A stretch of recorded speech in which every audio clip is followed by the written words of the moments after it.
Dulu aku adalah orang yang sering banget telat bangun. Gak bisa dengan alarm, harus dipukul-pukul dulu baru bisa bangun.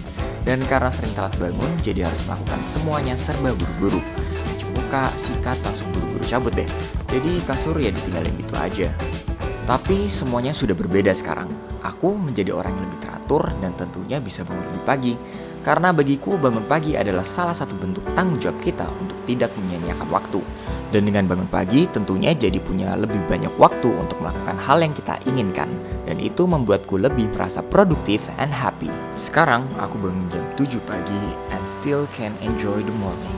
Rapin kasur dan lakuin hal yang ingin kulakukan, like stretching, read the Bible, read the book, and sometimes aku bangun jam 6 untuk lari pagi. And it's gonna make my day so much better. So, how can I change dari orang yang terburu-buru to be a responsible person? Tentunya kita nggak bakal bisa berubah kalau kita nggak mulai. Mulai dari hal kecil dahulu dan jadikan itu sebuah habit. Contohnya yang baru bangun belum beresin kasur, coba mulai untuk beresin kasur, lipat selimut. Dan yang masih sering bergadang, coba buat kurangin bergadangnya. Ingat teman-teman, nggak perlu terburu-buru. Yang penting kita lakukan secara rutin dan berulang-ulang dan jadikan sebuah habit. Tidur adalah faktor yang sangat penting buat kesehatan kita. Pernah dengar nggak tentang 3 pillars of health? Jadi untuk hidup sehat kita perlu 3 hal ini. Tidur, nutrisi, dan olahraga. Nah, tapi setelah aku mencari tahu lebih lagi, ternyata tidur mempunyai bobot yang lebih besar dari kedua hal tersebut nih teman-teman. Jadi ibarat bangunan, tidur adalah pondasinya dan makan sehat dan olahraga adalah kedua pilarnya. Dan riset mengatakan 7-8 jam adalah waktu yang baik dan cukup untuk tidur. Jadi contohnya teman-teman, tinggal hitung aja waktunya. Kalian mau bangun jam 6 pagi, ya tinggal tidur jam 11 malam.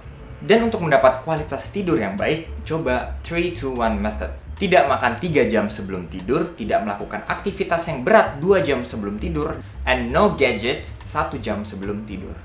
Dan yang terakhir, coba untuk redupin lampu ruangan saat mendekati jam tidur, biar tubuh mulai tahu bahwa itu adalah saat untuk istirahat. Aku menyadari waktu adalah pemberian Tuhan yang sangat berharga. So, bertanggung jawab atas waktu yang diberikan adalah salah satu caraku untuk berterima kasih. Be the leader of your own life. Sebelum kita bisa menjadi leader buat orang lain, tentunya kita harus bisa mengatur diri kita sendiri dulu kan? Dan terakhir, dulu karena sering telat bangun, suatu kali aku telat datang ke suatu acara dan aku ada tugas di sana ceritanya. Jadi kena marah deh. Tapi di situ aku sadar dengan kita bisa mengatur waktu dengan baik, kita juga sedang menghargai orang lain. So, kesimpulannya yang pertama, ingat waktu adalah pemberian. So, pergunakan waktu sebijak mungkin. Yang kedua, tidur lebih cepat kalau mau bangun lebih pagi dan usahakan tidur 7-8 jam. Dan yang ketiga, mulai dari hal kecil dan jadikan sebuah habit atau kebiasaan. Aku bakal bagiin tips sedikit nih teman-teman. Saat bangun pagi, coba untuk melakukan 20-20-20 formula. Jadi 20 menit pertama kita mulai dari move. Kalian bisa lakukan stretching, workout, pokoknya yang bikin badan kalian gerak deh. Setelah itu, reflect. Bisa pergunakan waktu reflect untuk saat teduh, berdoa, dan hal-hal yang membawa dampak positif dalam hidup kita. Dan 20 menit terakhir, grow. Kalian bisa coba untuk baca buku atau dengar podcast. Intinya lakukan hal yang membuat diri kalian semakin berkembang. Kalau di aku sih 20 menit pertama setelah bangun aku melakukan stretching biar badan lebih segar. 20 menit selanjutnya adalah waktuku untuk berdoa dan baca Alkitab. Dan 20 menit terakhir adalah waktuku untuk membaca buku. And make it a habit. And believe me, it's gonna change your life. So teman-teman, semoga video ini bisa membantu kalian semua ya. Teman-teman yang suka konten seperti ini, jangan lupa buat like and subscribe karena ada video-video yang lebih menarik yang bakal menunggu kalian.